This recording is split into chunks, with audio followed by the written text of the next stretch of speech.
बहुत धन्यवाद। माननीय श्री इमरान प्रतापगढ़ी जी 15 मिनट। धन्यवाद सभापति महोदय।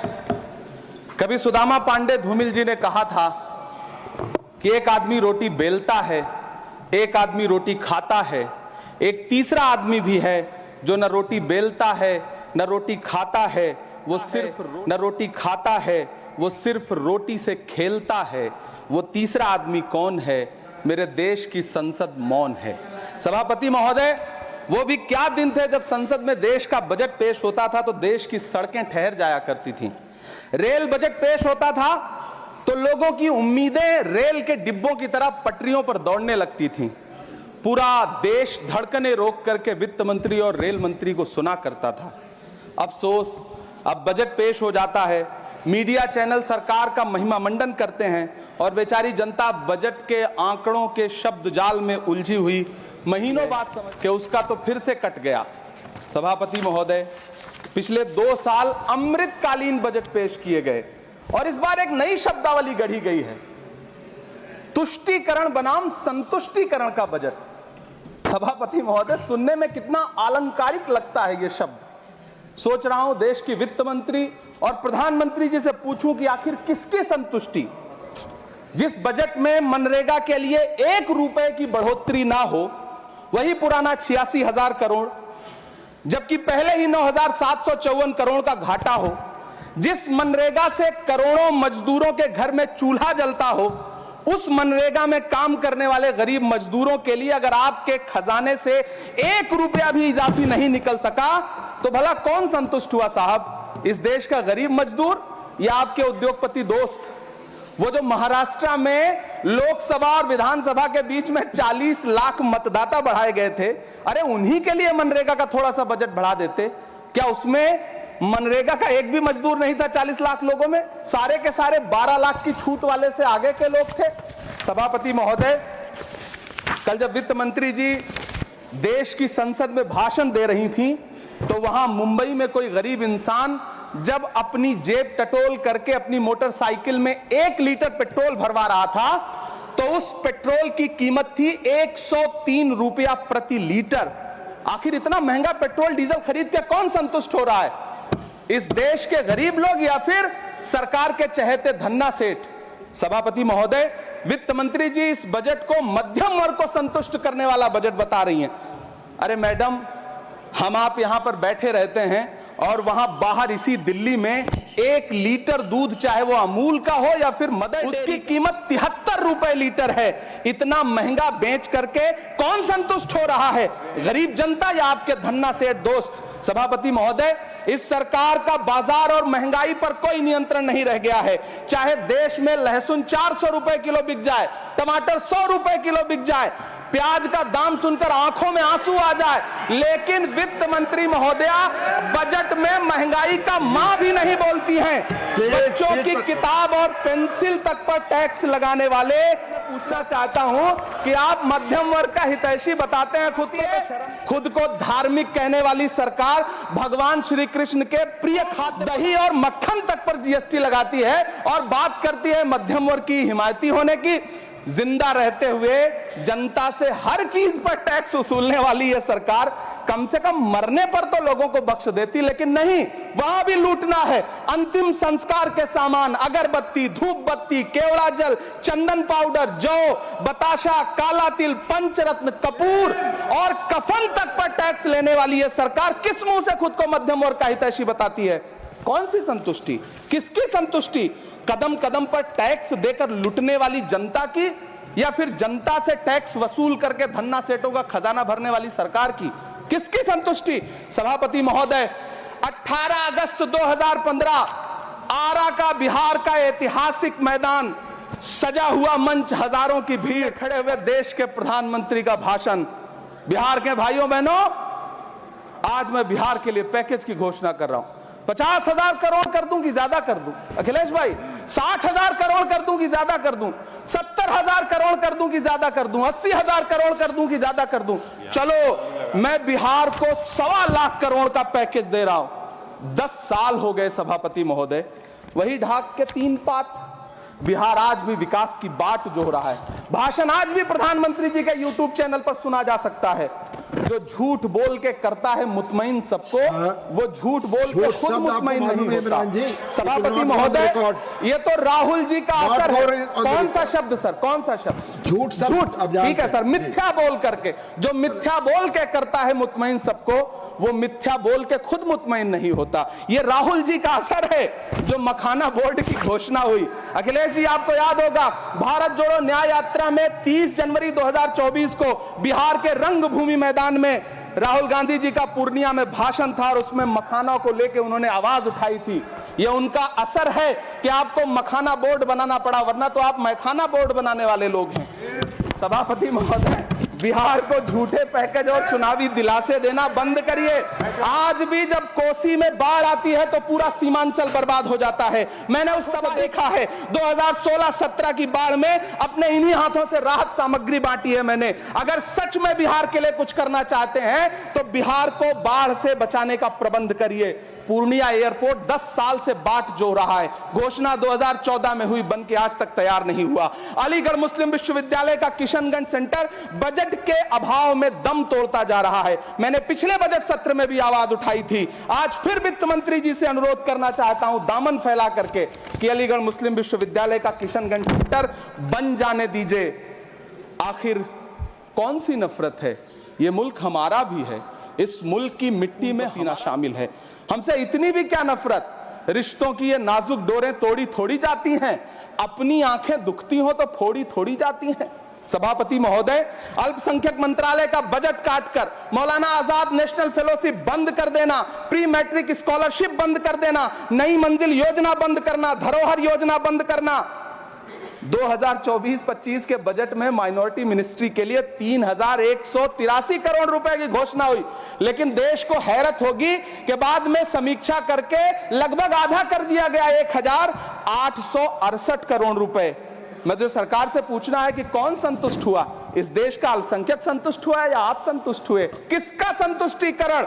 सभापति महोदय, मैं प्रधानमंत्री जी से कि आप ही ने 1 मार्च 2018 को किंग अब्दुल्ला को, जॉर्डन के किंग अब्दुल्ला को मेहमान बना करके इसी दिल्ली में एक कॉन्फ्रेंस में कहा था कि मैं मुसलमानों के एक हाथ में कंप्यूटर और दूसरे हाथ में कुरान देना चाहता हूं। कंप्यूटर देने की बात तो छोड़िए, पढ़ाई के लिए जो स्कॉलरशिप मिल रही थी उसको भी छीन लिया आपने। किसको संतुष्ट करने के लिए? हम समझते हैं इस साजिश, माइनॉरिटी मिनिस्ट्री का बजट काटते काटते एक दिन मिनिस्ट्री को ही बंद कर देना चाहते हैं। वो जहर देता तो सबकी नजर में आ जाता, सो ये किया कि हमें वक्त पर दवाएं न दी।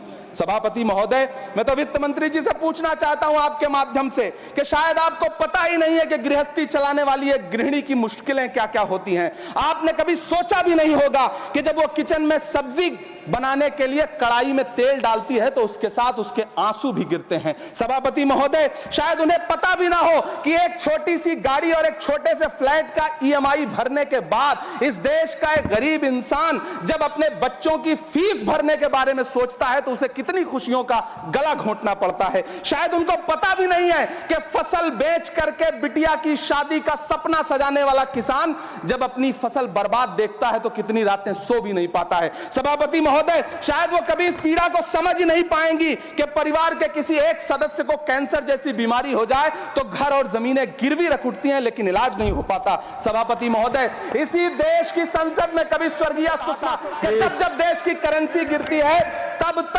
देश की प्रतिष्ठा गिरती है। एक तरफ कोलंबिया जैसा छोटा सा देश और उसके प्रधानमंत्री गुस्तावो पेत्रो खड़े हैं जो कोलंबिया के नागरिकों को हथकड़ी लगाकर लाने वाले जहाज को अमेरिका बैरंग वापस लौटा दे रहे हैं, और दूसरी तरफ हमारे प्रधानमंत्री जी खड़े हैं जो बेड़ी और हथकड़ी लगा करके लाए गए बेटों के अपमान पर एक शब्द नहीं बोल रहे हैं। सभापति महोदय, मैं कह रहा हूं, मुझे 2 किरदार याद आ रहे हैं। एक तरफ निक्सन के 7वें बेड़े की धमकियों के सामने लोहे की तरह अडिग इंदिरा गांधी खड़ी हैं, तो दूसरी तरफ खुद ही नमस्ते ट्रंप का नारा लगाते हुए प्रधानमंत्री जी खड़े हैं। मेरे कानों में सुषमा स्वराज जी की आवाज गूंज रही है। बहुत कम बोलने वाले डॉक्टर मनमोहन ज्यादा बोलने वाले प्रधानमंत्री जी को जब देश की बागडोर सौंपी थी तो $1.58 का था, आज 85 से 87 के बीच में झूल रहा है। इन दिनों रुपए की अहमियत गिरती है तो न तो देश की प्रतिष्ठा गिरती है, ना प्रधानमंत्री की गरिमा। जिस देश में 80 करोड़ लोगों को 5 किलो राशन के लिए कतारों में लगना पड़ता हो, उस देश में यह सरकार 12 लाख तक के टैक्स न लेने के लिए अपनी पीठ थपथपा रही है। हुकूमत इस कदर आवाम पर एहसान, ये आंखें छीनती है और चश्मे दान करती है। सभापति महोदय, महाराष्ट्र का भिवंडी हो, मालेगांव हो, इचलकरंजी हो, यूपी का बनारस हो, मुआयमा हो, मुबारकपुर हो, रांची का छोटा नागपुर हो, बिहार का भागलपुर हो, हर जगह बुनकरों की उम्मीदें तोड़ रही हैं, लेकिन इस सरकार के पास उनके लिए कुछ भी नहीं है। मुरादाबाद का पीतल उद्योग, कानपुर का चमड़ा उद्योग, सहारनपुर का लकड़ी उद्योग, फिरोजाबाद का ताला उद्योग, सब सरकारी प्लानिंग से तबाह हो रहे हैं।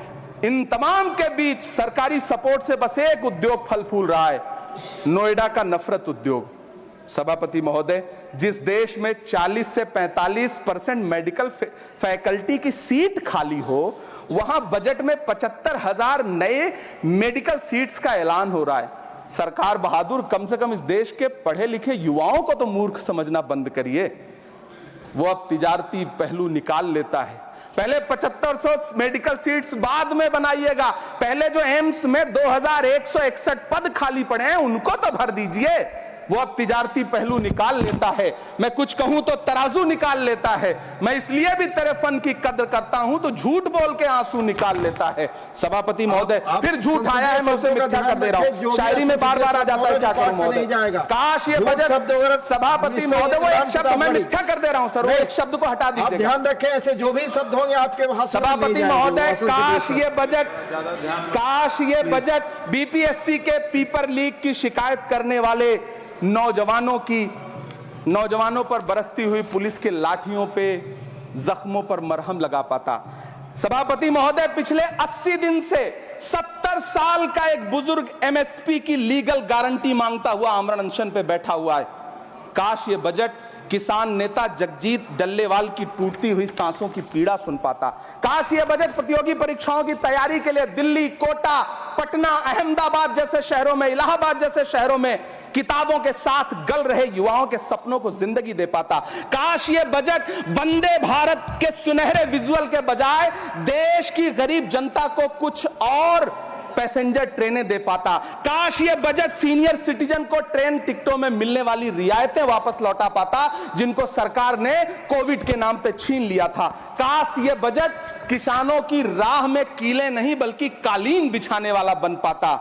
काश ये बजट सरकारी मालिकों को यह समझा पाता कि नेहरू को कोसने से अर्थव्यवस्था नहीं सुधरेगी, उसके लिए डॉक्टर मनमोहन सिंह साहब की अर्थ नीति अपनानी पड़ेगी। पिछले 11 साल से नेहरू जी को कोस रहे हैं, आखिर कब तक कोसिएगा? थोड़ा पंडित नेहरू जी के बारे में पढ़िए, तब पता चले कि पंडित नेहरू की शख्सियत का नाम है। दुनिया का पहला ऐसा राजनेता जिसने अपनी जिंदगी की आजादी के लिए, देश की आजादी के लिए 3259 दिन अंग्रेजों की जेल में बिताए। पंडित नेहरू एक ऐसे महान शख्स जिनके पिता पंडित मोतीलाल नेहरू, जिनकी बहन विजय लक्ष्मी पंडित, जिनके बहनोई पंडित रंजीत सीताराम, जिनकी बेटी इंदिरा गांधी, जिनके दामाद फिरोज गांधी, सब ने अंग्रेजों से लड़ते हुए स्वतंत्रता आंदोलन में जेल काटी। आप किस मुंह से उनकी लकीर छोटी करने की बात करते हैं? नहीं कर पाइएगा, 7 जन्मों में नहीं कर पाइएगा, क्योंकि जिस्म की मौत कोई मौत नहीं होती है। जिस्म मिट जाने से इंसान नहीं मर जाते, धड़कने रुकने से अरमान नहीं मर जाते, सांसें थम जाने से ऐलान नहीं मर जाते। जिस्म की मौत कोई मौत नहीं होती है। सभापति महोदय, मैं आपके सामने खड़ा होकर के एक बहुत छोटी सी कहानी सुनाना चाहता हूं कि महान बादशाह सिकंदर ने जब यूनान फतेह किया तो जीत का जश्न मनाने के लिए शहर की सड़कों पर निकला। तो उसने देखा कि पूरा शहर तो जश्न मना रहा है, एक फकीर सड़क के किनारे चादर तान के सो रहा है। सिकंदर को गुस्सा आया, घोड़े से उतरा, उस फकीर के पास गया और उसे सोता देख करके उसे जोर की एक लात मारी और लात मार के कहा कि क्यों रे फकीर, मैंने यूनान फतेह कर लिया, लोग जश्न मना रहे हैं और तू सो रहा है। उस फकीर ने उन्नीदी आंखों से सिकंदर को देखा और देख करके कहा कि शहर जीतना बादशाहों का काम है, लेकिन लात मारना तो गधे का काम है। सभापति महोदय, गरीब जनता को लात मारना बंद करिए। यह अमीरों के लिए बनाया गया बजट है, यह निराशाजनक बजट है। हम अमृतकाल सुनते आ रहे थे, यह अमृतकाल इतनी जल्दी समाप्त हो गया कि अब अमृत काल का कोई नाम तक नहीं लेना चाहता है। इसलिए मैं इस सदन में खड़ा होकर के देश की वित्त मंत्री महोदया से कहना चाहता हूं कि आपने अल्पसंख्यकों के बजट में जो कटौती की है उसको बहाल करिए। आपने मनरेगा को जो स्थिर रखा है उसका घाटा 9,754 करोड़ है, कम से कम उतना बढ़ा करके फिर से उसे बहाल करिए। नौजवानों के लिए रोजगार दीजिए, किसानों को एमएसपी की लीगल गारंटी दीजिए। यही मैं आपसे अपील कर रहा हूं। धन्यवाद सर, आपने इतना जो समय दिया उसके लिए शुक्रिया।